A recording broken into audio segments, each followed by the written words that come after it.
किसी गुरु के भीतर ज्ञान के अलावा और क्या चीज प्रचुरता में, बहुलता में होनी चाहिए?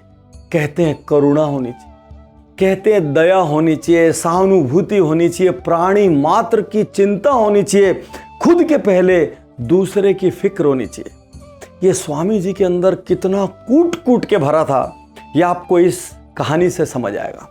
स्वामी जी पहली बार अमेरिका जा रहे थे। जाने के पहले उन्होंने सोचा अपनी गुरु माता शारदा जी से आज्ञा ले लूं।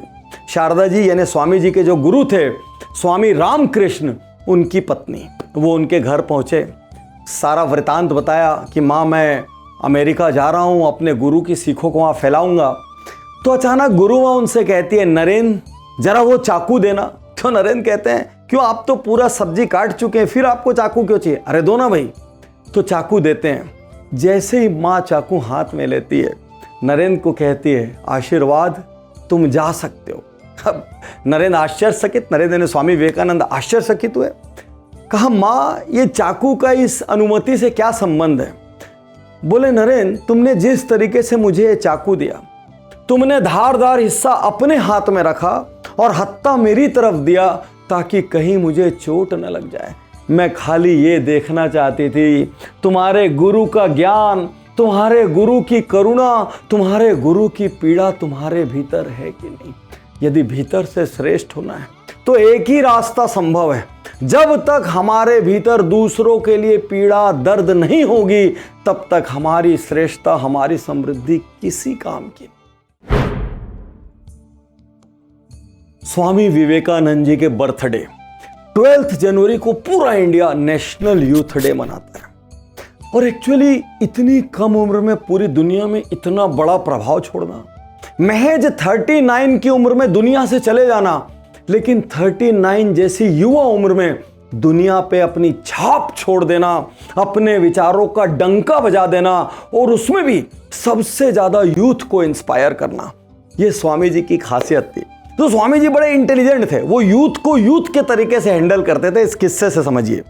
एक बार स्वामी जी ट्रेन में जा रहे थे, ट्रेन में कुछ लड़कियां थी, वो स्वामी जी को छेड़ रही थी, उपहास कर रही थी, मजाक बना रही थी। स्वामी जी के कपड़े जो हैं वो हर कंट्री में फिट तो होते नहीं, तो स्वामी जी के कपड़े देख के, कोई घड़ी देख के उन पे कमेंट टॉन्ट किए जा रहे थे। अचानक एक युवती ने बदमाशी का लेवल बढ़ाते हुए स्वामी जी से कहा कि स्वामी जी आप ये घड़ी मुझे दे दीजिए, नहीं तो मैं पुलिस को शिकायत करूंगी कि आप मुझे हैरास कर रहे हैं। स्वामी जी इतने होशियार, मॉडर्न स्वामी, फ्यूजन स्वामी, तो इतने होशियार, वो ऐसा दिखाने लगे मानो उनको कुछ सुनाई नहीं दे रहा है। वो बहरे हो गए अचानक और गूंगे भी हो गए, तो इशारे से बोलते हैं तो लड़की ने लिख के दिया कि आप मुझे अपनी घड़ी दीजिए, नहीं तो मैं पुलिस को कंप्लेंट करूंगी कि आप हैरास कर रहे हैं। उस लड़की को समझ नहीं आया हमारे बुद्धिमान स्वामी जी ने क्या करा लिया। स्वामी जी ने तुरंत वो पर्ची उठाई, पुलिस को बुलाया और पुलिस के हाथ में दे दिया। बोला, देखो ये लड़कियां क्या कर रही है। लड़कियां हाथ जोड़ के माफी मांगने लगी। छोटा छोटा विजडम जब युवाओं के हृदय में उतरना है ना, तो युवाओं के तरीके से उतरना पड़ेगा। ये कहानी हमको बताती है स्वामी जी की विट्स के बारे में, स्वामी जी के स्पॉट इंटेलिजेंस के बारे में, और कैसे वो सेकंडों में लोगों को मंत्र मुग्ध कर देते। दोस्तों, आज हम जिस महानायक की बात कर रहे हैं उससे मेरा थोड़ा सा पर्सनल कनेक्ट भी है, क्योंकि मेरा जन्म छत्तीसगढ़ में हुआ, और आप कभी रायपुर जाएंगे तो वहां के एयरपोर्ट का नाम भी स्वामी विवेकानंद एयरपोर्ट है। कहते हैं स्वामी जी 2-3 साल रायपुर में रहे, उन्होंने अपनी हिंदी वहीं सीखी, और एक्चुअली रायपुर को उनकी स्पिरिचुअल अवेकनिंग की प्लेस कहा जाता है। आज भी उनके नाम पर बहुत बड़ा मठ है रायपुर में, जहां से सेवा होती है। यदि ये वीडियो आप तक किसी के माध्यम से पहुंचाओ तो उज्जवल पाटनी यूट्यूब चैनल सब्सक्राइब करें। ऐसे 400 से ज़्यादा वीडियोस, 100 से ज़्यादा बायोग्राफीज आपका जीवन बदलने के लिए। एक साथ जीवन पर, पर्सनालिटीज पर इतने वर्ल्ड क्लास वीडियो का कलेक्शन शायद किसी और चैनल पर आपको ना मिले। यदि आप ऑडियो के प्रेमी हैं, क्योंकि कई लोगों को ऑडियो में डीप लर्निंग करने में मजा आता है, तो आपको बता दूं हर उज्जवल पाटनी शो 48 आवर्स पहले स्पॉटिफाई पर रिलीज होता है। The motivation podcast by doctor Ujjwal Patni के नाम से स्पॉटिफाई डाउनलोड करें, पॉडकास्ट को फॉलो करें और आज की इस केस स्टडी को अंत तक देखें। अपने बच्चों को दिखाएं, परिवार को दिखाएं, टीम को दिखाएं, क्योंकि कुछ पर्सनैलिटीज ऐसी होती है जो हिला कर रख देती है। स्वामी विवेकानंद जी का जीवन हमको यह सिखाता है, जिंदगी की लंबाई नहीं, गहराई महत्व रखती। कुछ लोग स्वामी जी को पैट्रियट कहते हैं, कुछ योगी कहते हैं, कुछ चिंतक कहते हैं, कुछ विचारक कहते हैं, कोई लेखक कहता है और कोई तो क्रांतिकारी भी कहता है। लेकिन वो तो सिर्फ नरेंद्र नाथ दत्ता थे। वहां से वो स्वामी विवेकानंद कैसे बने, इस जर्नी को समझने के लिए हमको उनके बचपन में जाना होगा, उनकी युवावस्था में जाना होगा। स्वामी जी एक अमीर बंगाली फैमिली में जन्मे थे। सारी सुख सुविधाएं थी। ऐसा नहीं कि बहुत तकलीफों की वजह से उन्होंने सन्यास का रास्ता चुना। तकलीफों में तो फिर भी मजबूरी होती है और आदमी को चुनना पड़ता है, लेकिन लग्जरीज के बीच चुनना आसान नहीं होता। स्वामी जी खूब पढ़ाकू, दुनिया जहान की पुस्तकें पढ़ते और उनके मन में लगातार भगवान के अस्तित्व पर सवाल उठता। भगवान कौन है, कैसे हैं, कहाँ मिलेंगे? और वो खूब गुरुओं से इस बात पर संवाद करते। तो जब वो किसी गुरु से पूछते कि आपने भगवान को खुद देखा है, तो अब अधिकांश गुरु कहते नहीं, मैंने नहीं देखा, मैंने यहाँ पढ़ा, मैंने ऐसा सुना। और उनको इस पर यकीन नहीं होता था। कोई गुरु उनके मन की जिज्ञासा को शांत नहीं कर पा रहा था। और स्वामी जी ने इसको एक शब्द भी दे दिया, स्पिरिचुअल क्राइसिस। यानी ये समझ नहीं आ रहा है कि भगवान कौन है, क्या है, मैं किस दिशा में चलूं। एक दिन वो कोलकाता में दक्षिणेश्वर मठ पहुंचे। वहां पर उनकी श्री रामकृष्ण जी से मुलाकात हुई और कहते हैं, रामकृष्ण परमहंस जी उनको देख के कहते हैं, अरे मैं तुम्हारा कब से इंतजार कर रहा हूं, तुम अभी आ रहे हो। अब स्वामी जी रामकृष्ण परमहंस जी के पास पहुंचे और उन्होंने उनसे पूछा, क्या आपने भगवान को देखा है? उन्होंने बड़े तटस्थ होकर कूल होकर उत्तर दिया, हाँ देखा है। ये चौंक गए, पहली बार इनको कोई जवाब दिया, देखा है। फिर ये कहते हैं, क्या आपने भगवान को देखा है? कहाँ देखा? बोले मैंने हर जगह देखा, मैं इस वक्त तुम्हारे अंदर देख रहा हूं, मैं बहुत गहरे तक देख रहा हूं। और उस दिन स्वामी जी के मन में कुछ हुआ। वो बार बार श्री रामकृष्ण से मिलने लगे, उनको अपना गुरु मान लिया। और एक दिन एक बड़ा सवाल पूछा, मैं ईश्वर की आराधना कैसे करूं जिससे कि मैं ईश्वर को पा सकूं? और श्री रामकृष्ण परमहंस जी ने जवाब दिया, यदि ईश्वर की आराधना करना है तो इंसान की आराधना करो, यदि ईश्वर की सेवा करना है तो इंसान की सेवा करो। और इस दिन मानो स्वामी जी को मिशन मिल गया, जिंदगी का लक्ष्य मिल गया और यहां से वो डट गए पूरी दुनिया को बदलने। और स्वामी जी कई बार बात में कहते थे, जिसके पास गुरु नहीं उसका जीवन शुरू नहीं। आज आपसे कहना चाहता हूं, यदि आपके पास कोई स्पिरिचुअल गुरु नहीं है तो भीतर का उत्थान शुरू नहीं होगा। यदि आपके पास कोई बिजनेस का गुरु नहीं है तो आप कभी भी अपनी काबिलियत का पूरा यूज नहीं कर पाएंगे। और यदि आपके पास लाइफ का गुरु नहीं है तो जिंदगी में बहुत सारे निर्णय गलत होंगे, क्योंकि आप हर चीज को अपने दृष्टिकोण से देखेंगे। मैं डॉक्टर उज्जवल पाटनी, मेरा उज्जवल पाटनी यूट्यूब चैनल, उज्जवल पाटनी शो बहुत सारे लोगों के लिए लाइफ के गुरु का काम करता है, बिजनेस के गुरु का काम करता है। लेकिन फिर भी आपसे कहना चाहता हूं, स्पिरिचुअल अपग्रेडेशन बड़ी सफलता के लिए बहुत जरूरी है। चाहे सांसारिक सफलता हो, चाहे आध्यात्मिक सफलता हो, आपका एक स्पिरिचुअल गुरु होना चाहिए। नहीं तो जिसके पास गुरु नहीं उसका जीवन शुरू नहीं। बेहद कम उम्र में स्वामी जी पूरे देश के दौरे पर निकल पड़े। जगह जगह जाते, छोटी छोटी सभाएं करते, लोगों को वेदांत का महत्व समझाते, स्पिरिचुअल सिग्निफिकेंस समझाते, यूनिवर्सल टॉलरेंस की बात समझाते। लोग बहुत इंस्पायर होते हैं, लेकिन सब उनसे कहते, इतना धीरे धीरे करके इंडिया को नहीं बदल पाओगे, इतना बड़ा देश है और तुम दुनिया को बदलने की सोच रहे हो, वो तो असंभव है, इस तरीके से करोगे। उसी समय अमेरिका में parliament of world religions announce हुआ और वहां पर स्वामी जी को आमंत्रण आया और सब ने कहा, स्वामी जी को आपको इसमें जाना चाहिए, क्योंकि यहीं से आपकी बात की गूंज, उसकी गरिमा पूरी दुनिया तक पहुंचेगी। स्वामी जी अमेरिका के लिए निकल रहे थे। उसी के पहले कहते हैं, राजस्थान के महाराजा हैं, खेत्री के महाराजा, उन्होंने नरेंद्र नाथ का नाम बदल के स्वामी विवेकानंद किया। मतलब विवेक में आनंद है। उन्होंने नाम बदला और स्वामी विवेकानंद नाम लेकर जब ये अमेरिका पहुंचे और जब उस कॉन्फ्रेंस में पहुंचे तो मेरे दोस्त पूरे अमेरिका को हिला दिया, क्योंकि उनका भाषण शुरू हुआ, Sisters and brothers of America,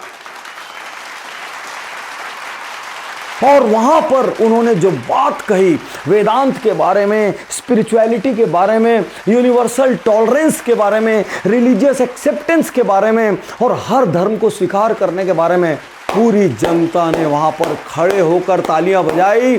और वहां से स्वामी जी का वो मोमेंट आया जब सारी दुनिया ने उनको जान लिया। उसके बाद वो लंबे समय तक यूएस में रहे, वहां पर उन्होंने सोसाइटीज की स्थापना की। फिर भारत लौटकर उन्होंने अपने गुरु श्री रामकृष्ण परमहंस की याद में मठ की स्थापना की, जहां से आज लाखों करोड़ों लोग दीक्षा लेके पूरी दुनिया की सेवा में जीवन समर्पित कर देते।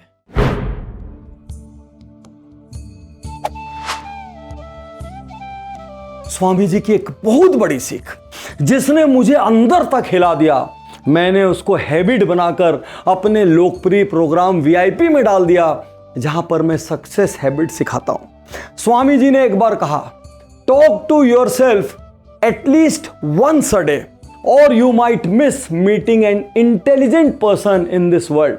अपने आप से हर दिन बात कीजिए, कम से कम एक बार जरूर बात कीजिए, नहीं तो आप दुनिया के एक बुद्धिमान व्यक्ति से मिलना मिस कर जाएंगे। दिक्कत क्या है, हमारे पास राजनीति के लिए टाइम है, हमारे पास बॉलीवुड के लिए टाइम है, हमारे पास क्रिकेट के लिए टाइम है, हमारे पास गॉसिप के लिए टाइम है और हमारे पास सोशल मीडिया के लिए भी टाइम है।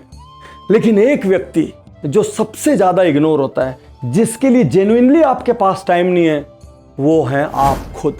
इसीलिए आज यहां पर इस शो में मैं आपको एक फॉर्मेट दे रहा हूं जो कमेंट बॉक्स में मिलेगा। वो सेल्फ ऑडिट का फॉर्मेट है जिसका जन्म स्वामी विवेकानंद जी की इस टीचिंग से हुआ है। और मैंने उस फॉर्मेट में आपसे 2 सवाल किए हैं।